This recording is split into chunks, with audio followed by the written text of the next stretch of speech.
In the heart of Nigeria's bustling cities and quiet rural communities, a silent struggle brews, one that rarely makes the headlines or stirs public discourse.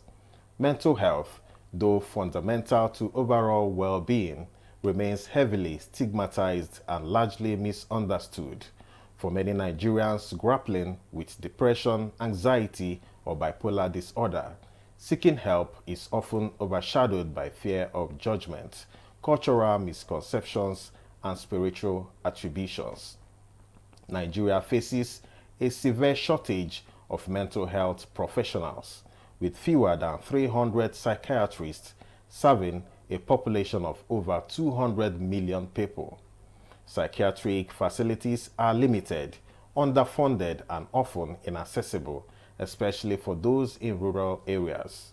The Mental Health Act, signed into law in 2023 after decades of advocacy, offers a glimmer of hope but requires robust implementation and funding to effect meaningful change. Until then, mental health services still leaves much to be desired as many citizens continue to be excluded from the support and treatment they desperately need. On this episode of Late Edition, we shall be looking at actions by stakeholders to accelerate awareness and provide mental health services. I am Ekene Ndulue. Thank you for joining us.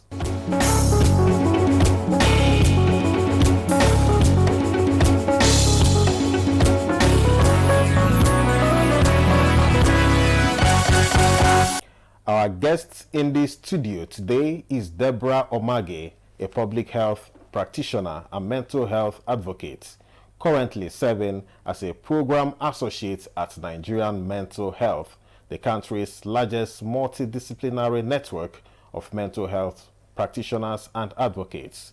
She supports national projects at the intersection of policy, advocacy, and communications, most recently helping lead the launch of Nigeria's first national mental health and rehabilitation centers directory. Deborah is passionate about system strengthening, access equity, and using storytelling to break stigma and drive mental health reform in Nigeria. Our next guest is Adedeji Oluwadare Adegoroye.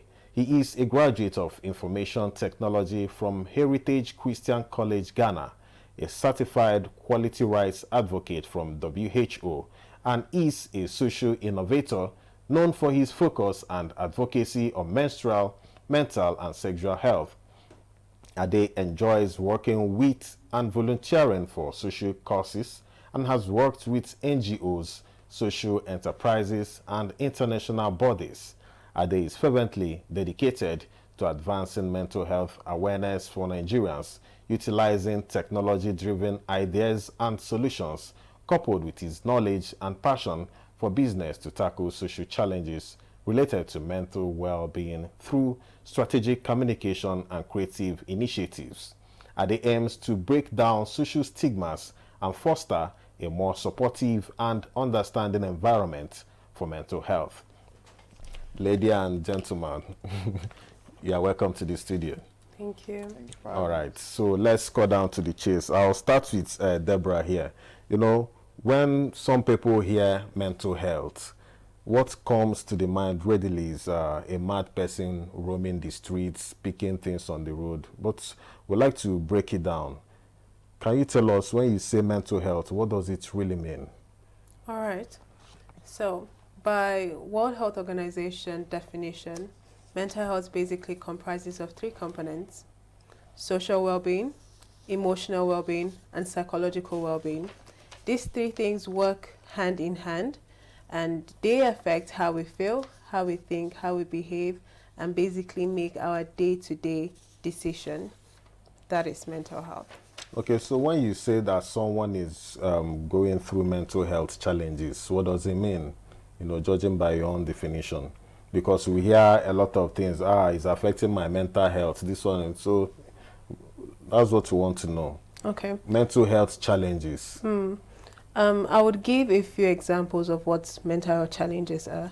Now, health is a state of well-being, and then having challenges or going through these disorders, mental disorders, are saying, okay, the person is not mentally stable or is not in a state of well-being.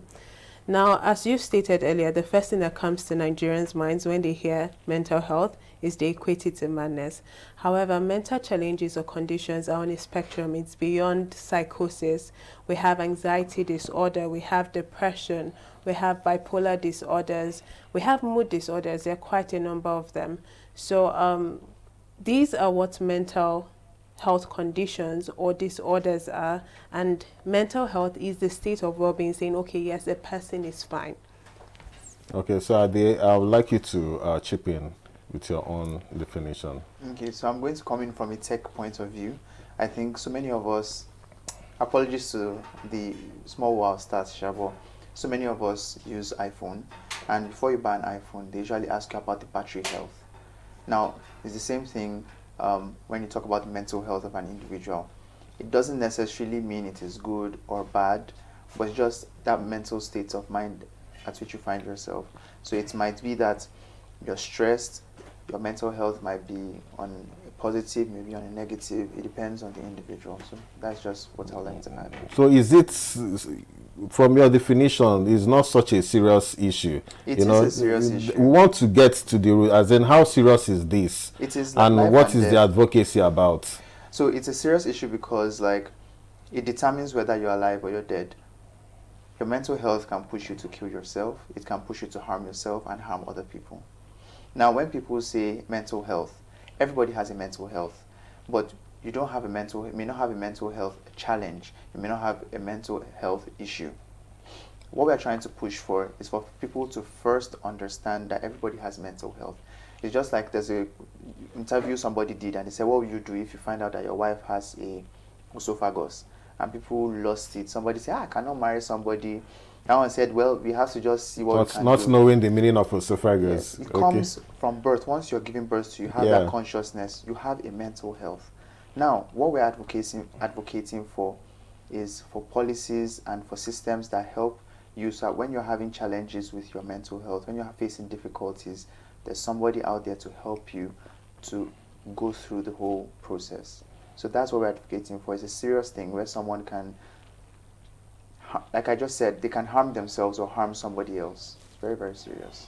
Okay, Deborah, you're a public health practitioner. I would like you to tell us some of the most common mental health challenges that we witness in the country today. Okay, so averagely we have about 40 million Nigerians going through one mental health condition or the other. 40 million? Yes. That's a huge number. It is. Okay. That's about 20% of the population. And the most common ones we see are anxiety disorders, depression as well, but it doesn't end there. We also have disorders that come up as a result of grief and trauma from instability or being displaced. We also have mood disorders such as schizophrenia, you have bipolar disorders, we have personality disorders. It's on a spectrum, there are quite a number of them.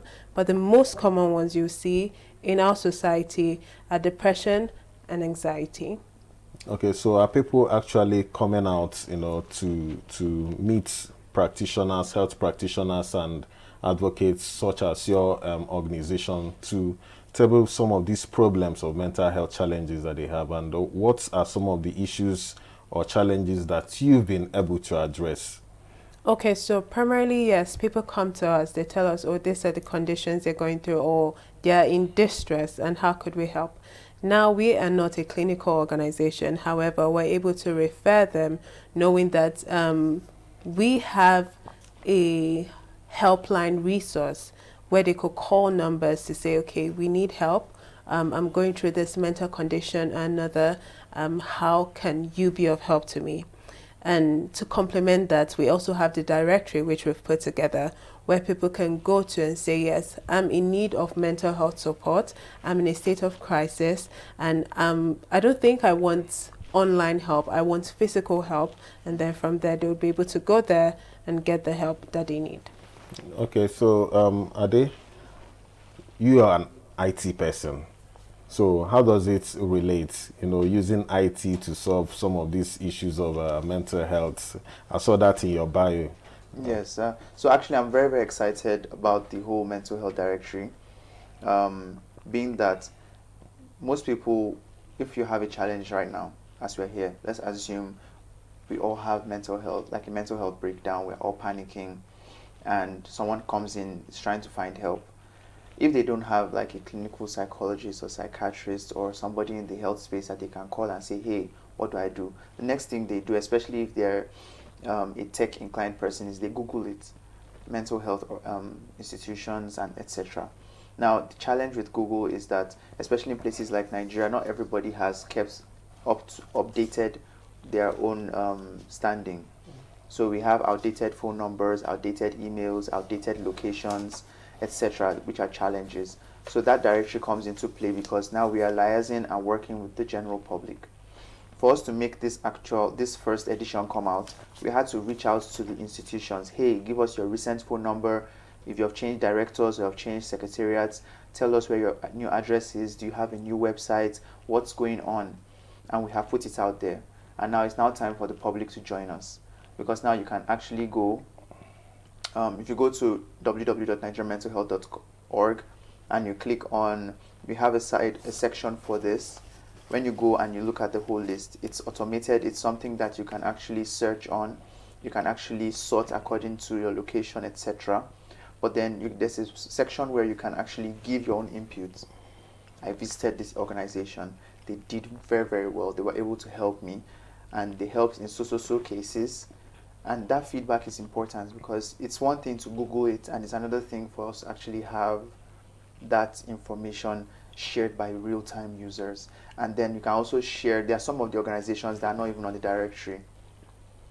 By people engaging and sharing, it builds up that resource, and then it's available to Nigerians, for Nigerians, created by Nigerians. Okay, typical of an IT person, he's already going into the technical aspects, but I want us to, get down to the roots of the problem. We talked about shortage of psychiatrists in Nigeria. How severe is this? Okay, so according to the Association of Psychiatrists in Nigeria, we have fewer than 300 psychiatrists attending to over 200 million people. That translates to one psychiatrist attending to about 800,000 Nigerians. And this is not up to standards set by the World Health Organization. Ordinarily, one psychiatrist should attend to at most 10,000 people. So yes, we have severe shortage, which translates into having burnt out staffs, and it's not great altogether. It's not. Okay, so for that reason, the Nigeria Mental Health came up with this mental health directory. Yes. So tell us about it. Tell us about the directory. Okay. What's it about? Well, the directory is Nigeria's first verified in-person mental health and resource centers directory. What we've been able to do is, over a 3-month period, just as Ade has stated, we went through a rigorous process of calling the centers, finding out where they're at, the kinds of services that they provide, ensuring that they provide mental health services because we're a mental health focused organization. Now, the purpose of this directory is to bridge the gap between distress and help, knowing that people are in need of services, but they don't know where to go to. So this directory would help people know where to receive help. And the directory itself has the names of the organizations. They can reach out to the kinds of services they provide that's in the mental health field. It also has features such as the phone numbers there, the number of hours that they're open for.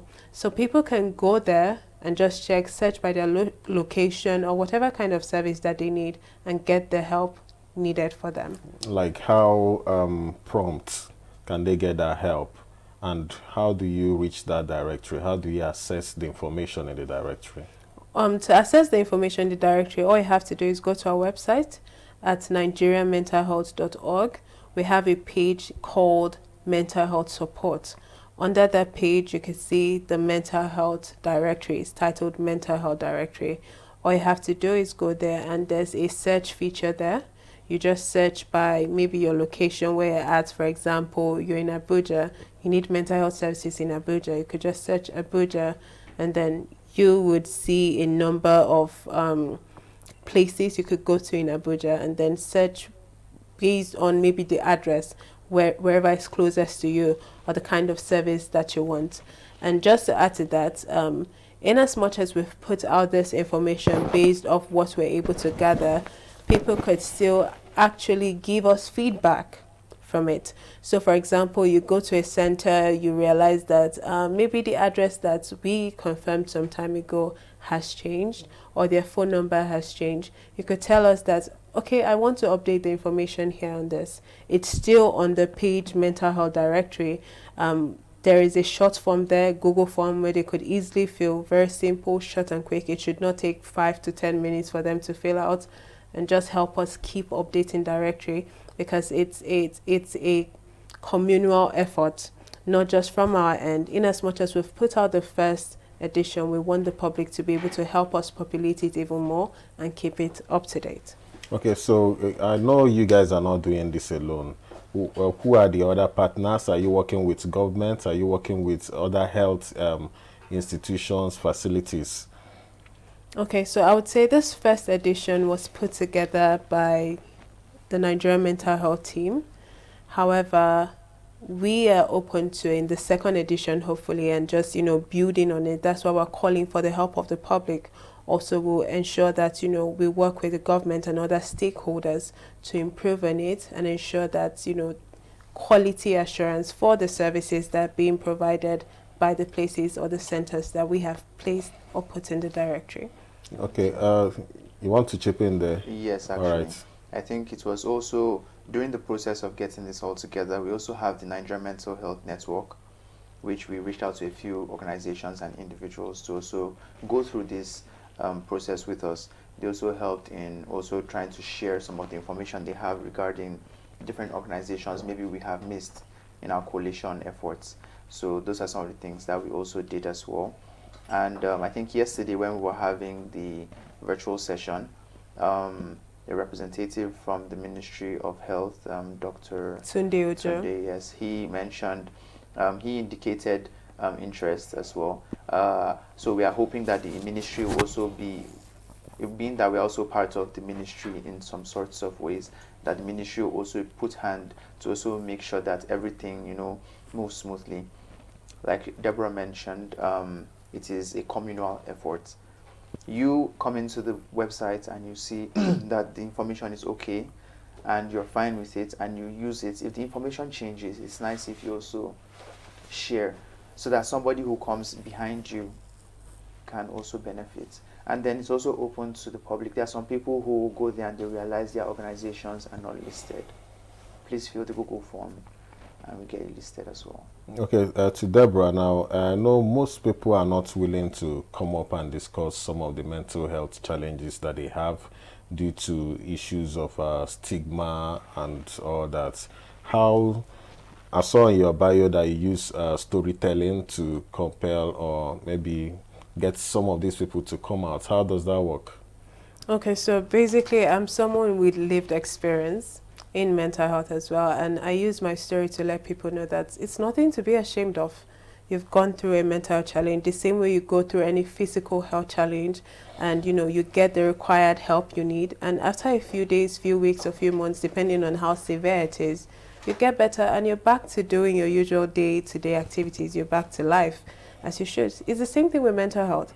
So the use of storytelling from my perspective is from my lived experience. I share my story. Okay, this is what I've been through mentally. It took me a period of time. I got help from my immediate community around me, and I'm doing better. I'm doing fine. Every now and then, if I need to go back for help, I do it and I'm okay. So storytelling has humanized the issue, letting other people know that yes, it's not just you going through it, and coming into the public space, letting them know that yes, see, it's not a hush matter anymore. You can actually say this thing in public. Just ensure that you're meeting the right people who would help you rather than shut you down or worsen whatever it is that you may be going through. Okay, can you share an experience with us? Maybe somebody you've handled in the past and how it went.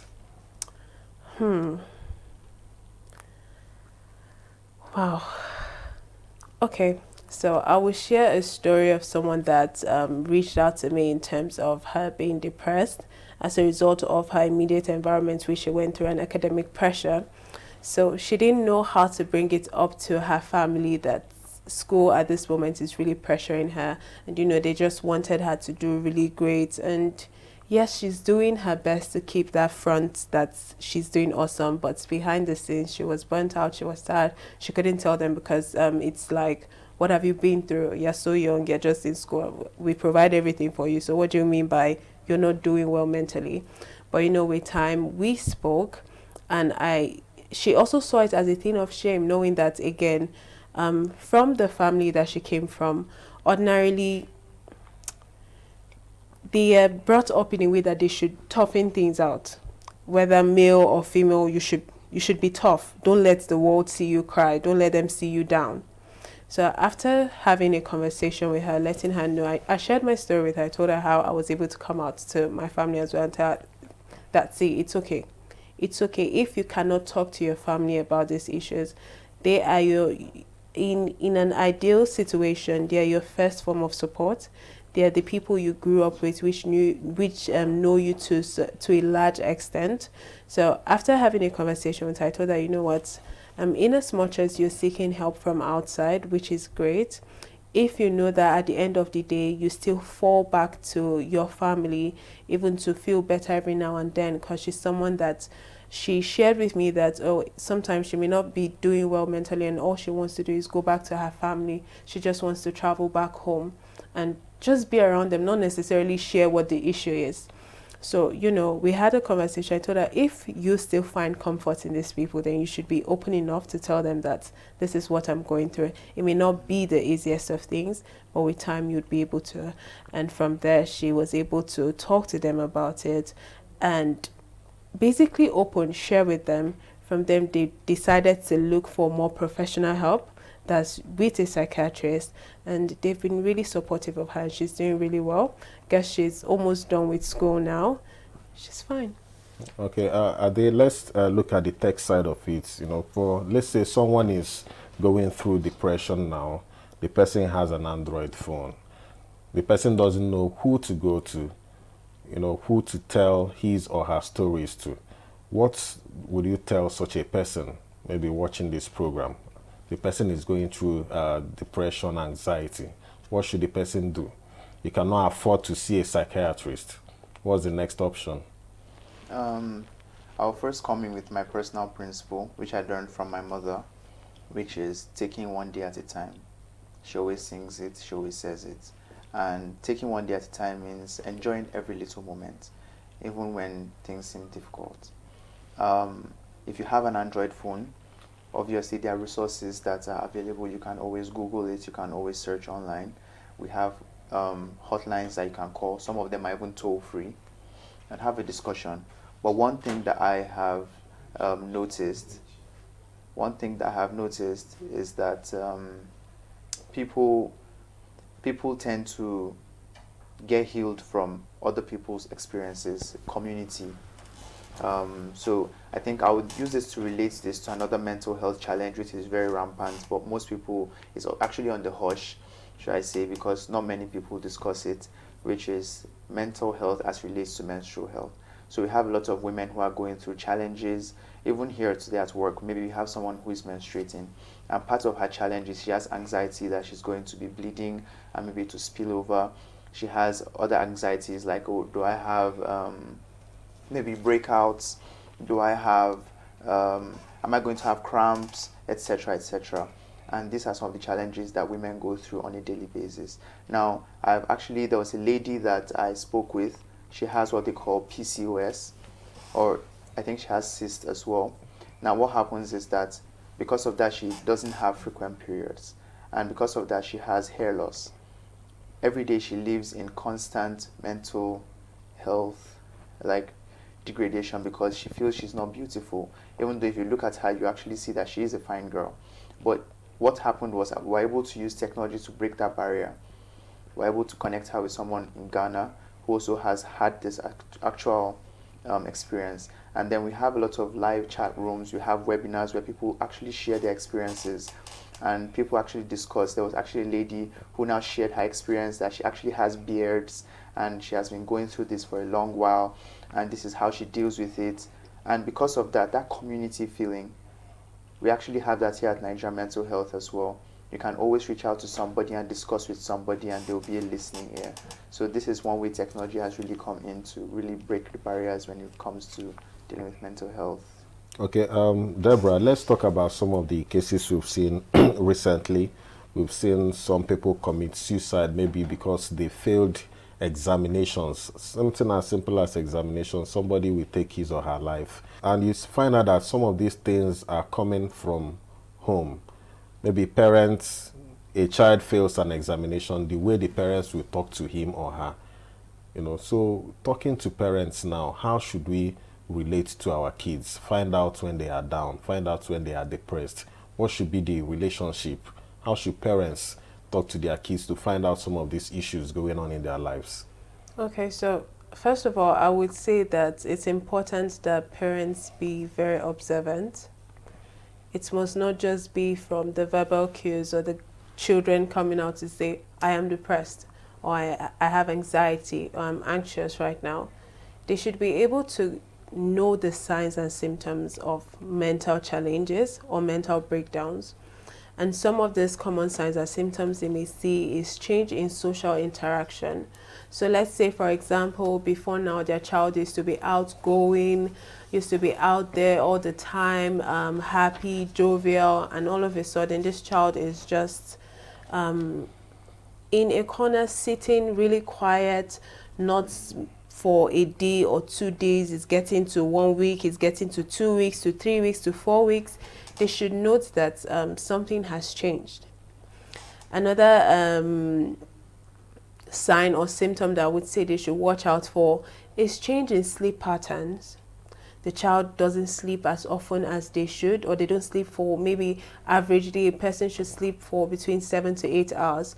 They're not prepared for any exams or anything. You just notice that this child can't sleep well anymore, or the child is always looking so tired. You notice that they are not sleeping. Another thing I would say is change in eating pattern, yes, okay, and habits. These are common signs and symptoms that parents should know. Now, it's important they note that mental health does not exist in a silo, like it does not exist in just one point, yes? It affects all areas of lives. So if they're able to say, okay, yes, in terms of schooling, this has changed in this child, in terms of them being at home, in terms of them relating with their peers, in terms of them relating to even the parents, you notice that the child has become aggressive all of a sudden. The child is always trying to play defense and things like that. So I would say how parents can know and relate with their children on this is, first of all, know the signs and symptoms. You have to be observant. You can't just they should try not to be absent parents. That's the truth. They should be present. They should be able to see it and say, okay, I think the way my child is behaving has changed. Okay, I'll cut you here. Parents should be more observant and see what their children are going through and how to relate to them. Okay, and this is where we take a break now on Late Edition. Stay with us. The program continues shortly.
Glad to have you back. You are still watching Late Edition on NTA News 24. And before we went on that break, we were speaking with our guests, Deborah Omage and Adedeji Oluwadare Adegoroye, both mental health advocates. Okay, Deborah, before we went on that break, you were talking about how parents should be more observant, find out what their children are going through and check if their habits are changing. So when they are able to see some of these signs, what should they do? That's the next step. Okay. They should talk to their children about it. It's one thing to observe something from a person, it's another thing to ask them about it. Okay, I've observed this in you. You don't eat as much as you used to. You're not as outgoing as much as you used to. What's the problem? And obviously they should come down to their level when talking to them about it. In as much as, yes, you're the parent and you're supposed to be uptight and all of that, as society should say. I don't think so. In cases like this, you should be able to come down to the level of your child so that they're able to open up to you. They now see you as a safe space that they can say, okay, yes, this is what exactly I'm going through. And obviously, parents have to know that they should not be judgmental when the children open up to them.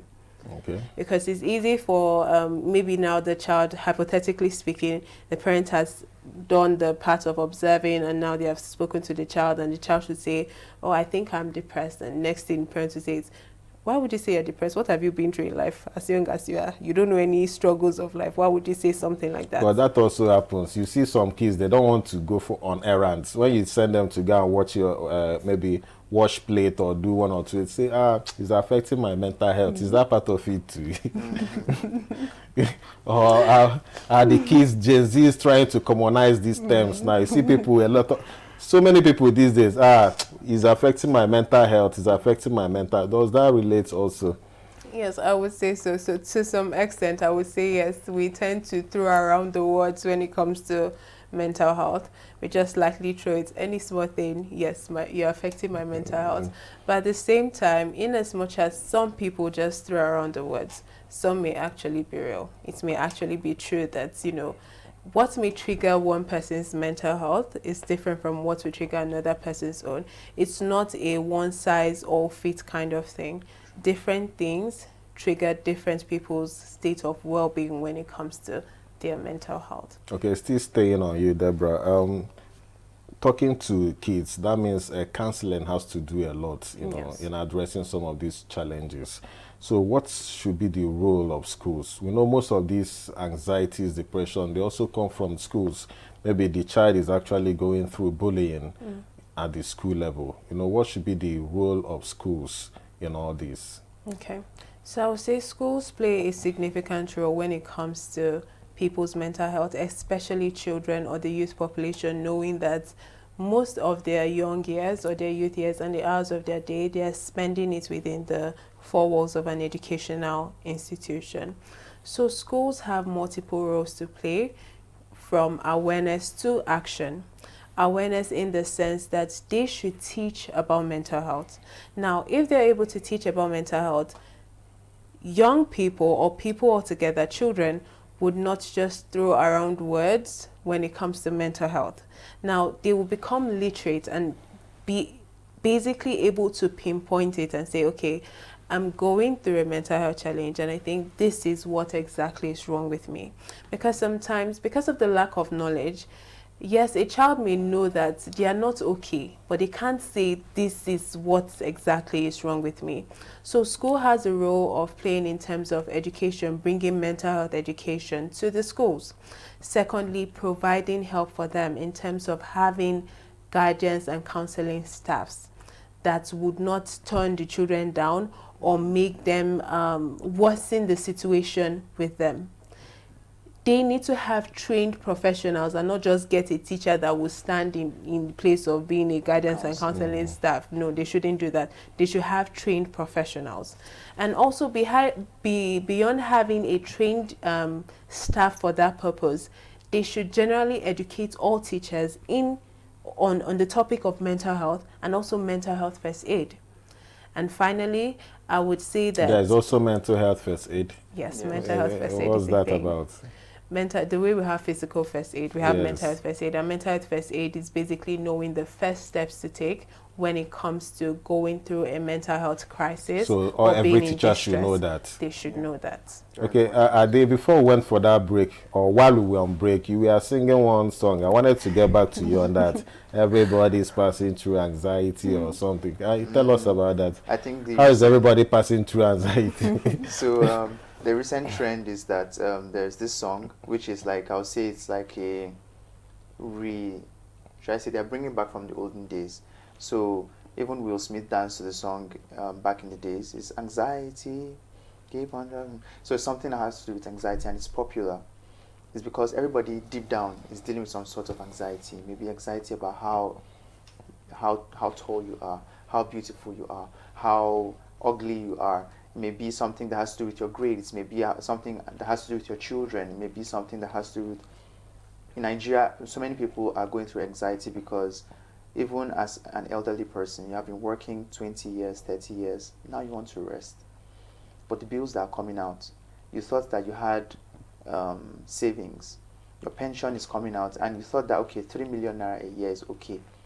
But now the 3 million is your house rent. The anxiety is there. So it's something that's a recurring theme. And I think there's good mental health pressure. I think we discussed that last few months ago. Pressure is not a bad thing, and in Nigeria we go through different types of pressure. So there's good types of anxiety, and then there are anxiety that actually affects you negatively. So that's what I was talking about. Like, the song is actually popular because it resonates with each and every one of us to a level. So I want you to separate the two now, the good anxiety and the bad one. Okay, a good form of anxiety is you're writing exams, and then there's this rush of adrenaline. Okay, am I going to remember? That's a nice anxiety to have because you read, you try and remember as much as you can, and you deliver. That's a nice anxiety to have.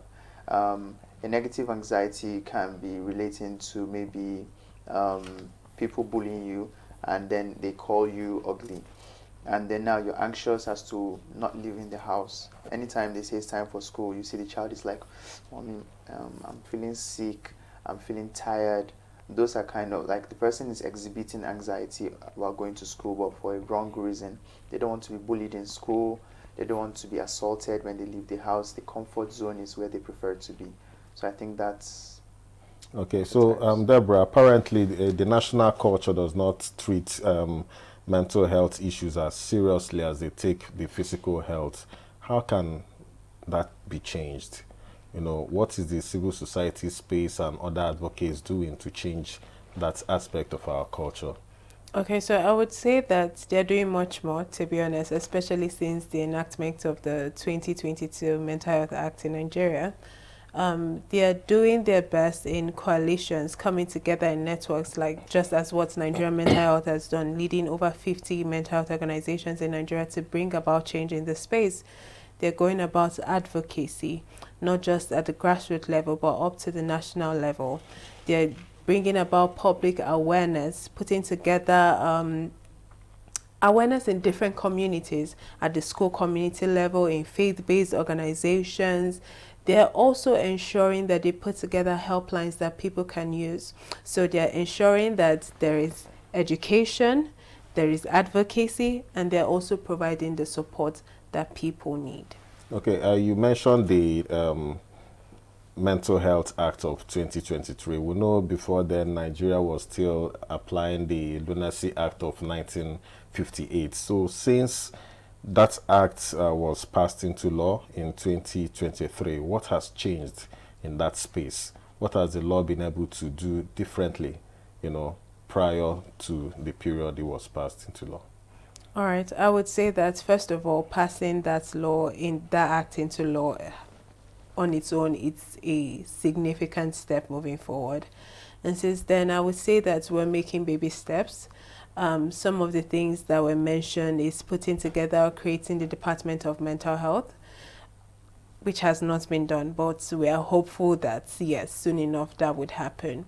But you can see even on a day-to-day basis, people at the national level, they're talking more about mental health, signifying that, yes, indeed, they are starting to prioritize it even more. And also recently, we've had the first reading of the suicide prevention bill, which happened in February. So that is to say, yes, we are making steps forward. However, implementation is still lagging, but we believe that we will get there with time. Okay, so talking about the 2023 Mental Health Act, what's, from your own perspective, what has changed, in that space? So people And what is your expectations? What are you expecting in terms of implementation? Okay, in terms of implementation, I'll start from what I'm expecting. I'm expecting more partnership, more collaboration, and it's already started. We have, for the fact that we have so many NGOs springing up, especially relating to mental health on a daily basis, is beautiful. It means that a lot of hands are coming on deck to make sure that we reach the goal faster. And the Ministry of Health is also working actively to make this a reality. So it shows that something is being done. Now, what changed is that before it was more or less, there are some things that you had to keep quiet. For example, if you're a psychologist or psychiatrist and somebody comes and tells you, I've attempted suicide about 10 times now and I don't know what to do. Legally, you're supposed to even probably report the person to the police and say this, and then they will jail the person for attempting. I've confessed to a crime. It's just like I come and meet you and confess that I've killed 1 or 2 people. I probably would be leaving the station in a different attire, So these are some of the things that as if you live there anytime soon. So these are some of the challenges that were being faced, and then by bringing the act into being in 2022, it helps to make 2022-2023 help to make things a little bit easier, because it gives the power to institutions and private organizations to actually implement some of these things at the grassroots levels. Now we're trying to see how we can push to decriminalize suicide attempts, so that way it's another icing on the cake to make sure that now people feel free discussing some of these things. Hey, I went through a tough time in so month, or I'm going through a tough time and I've been having suicidal ideation. Can you help me? Or what do I do? So these are some of the first steps, but this is what has happened. It has changed a lot in the mental health space. People are freely talking about it.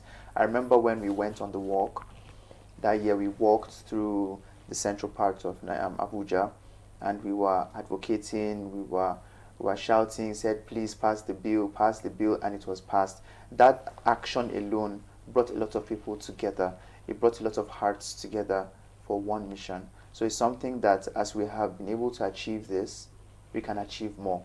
It opens up the door to so much more success. So even right now, as we are pushing for the decriminalization of suicide attempts, if you haven't signed, if you're watching this right now and you haven't signed, you can go to nigeriamentalhealth.org and go and sign the petition. We have over 7,000 signatories as of last time that I checked. So it's a beautiful thing.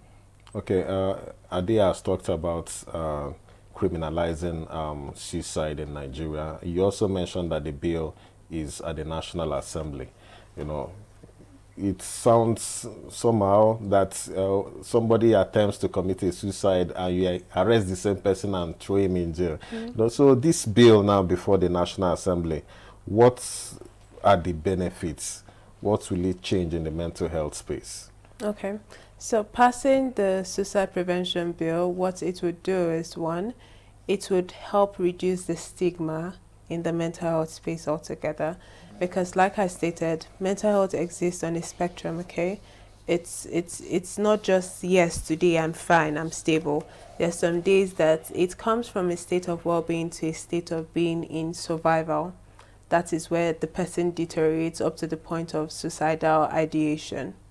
So primarily, passing that into law would reduce the stigma we have when it comes to mental health, making it more of an open topic of discourse in the public space. And if it should reduce stigma, then it would automatically increase help-seeking behavior of Nigerians. So that's how it would help.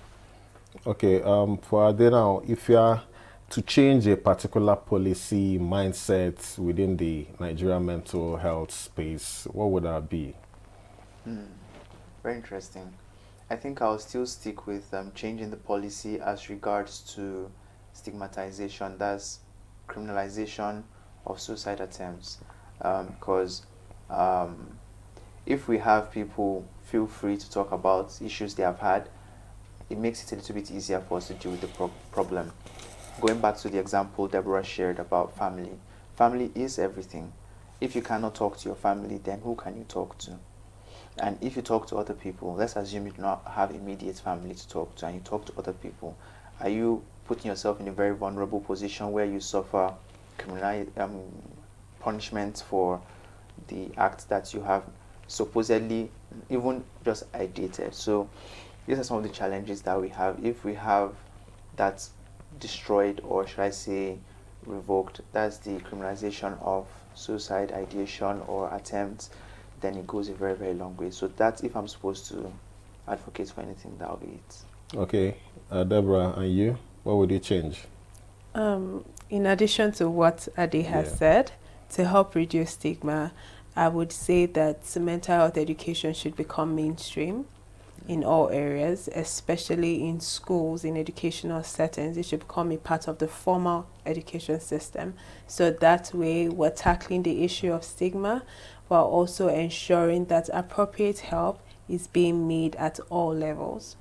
Okay, I know statistics say that 40 million Nigerians are going through mental health issues. And I know many of these people are not even aware. So for someone going through one mental health issue or the other, how would the person know? How do you identify some of these symptoms? Again, education. See why I spoke about the importance of mental health education. Knowing the signs and symptoms is basically the first step. And again, I would just mention some of the simple or the commonest signs and symptoms that we could see. The signs and symptoms have been put out by reputable organizations leading the mental health space. One, change in attitude when it comes to social interaction, increased worrying, change in sleep pattern, change in eating pattern as well, amongst others. So knowing the signs and symptoms, also knowing what triggers you. So let's say, for example, before now, you're good, you're having a great day, but when you speak to a particular person because of how they talk to you, you become really anxious. You know that having certain kinds of conversations, maybe if a particular topic is brought on and you talk about it, it will trigger you in a negative way, makes you really anxious, it gets you worrying, or it makes you really fearful and you're not able to function as you normally would, then those are things to watch out for as well.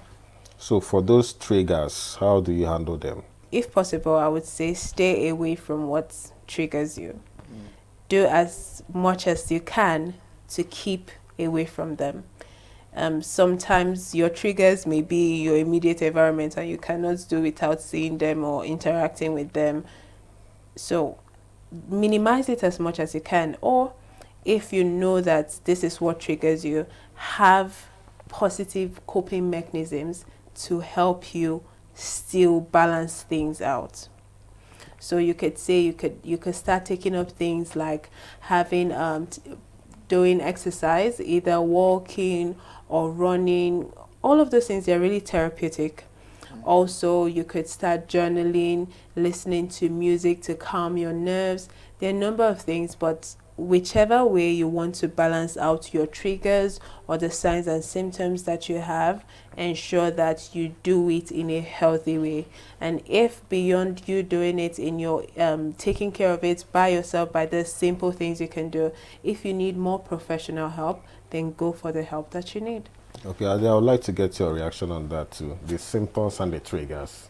I think I would like to add that in as much as we may look at it that when the person is not sleeping enough, the person may actually be sleeping too much. The person we may say, oh, we are looking out for signs like the person is not eating enough. The person may be eating too much, that's binge eating as well. So those are some of the symptoms like I would like to add as well. And in terms of dealing with it, you may have to also learn. One thing that they say if you want to hide something from a man, hide it inside a book, Abby. Yeah. So we should try and look into our books. There are so many materials out there on how to deal with different kind of things. It may be that you're living in a toxic environment. Nigeria as a whole, if you're a very calm person, it's very triggering because you enter the road. I was inside a taxi one day and somebody just shunted, blocked us. I was like, idiot. And then the taxi was like, you're a very big mumu. He said, come outside and fight me now. And the two of them started laughing.